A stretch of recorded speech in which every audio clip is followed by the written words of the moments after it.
దాదాపు 25,000 ఎకరాలు.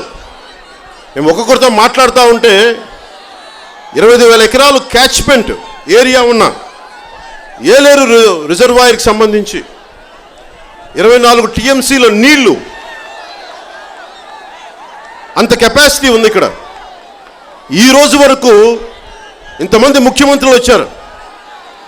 ఈయన కూడా 100 కోట్లు కాదు 300 కోట్లు ఇస్తానని చెప్పి ఈ రోజు దాకా మళ్ళీ రివర్స్ టెండరింగ్ అనే పేరు మీద మళ్ళీ దాన్ని కూడా ఆప్ చేశాడు. పూడికలు తీయకపోయినా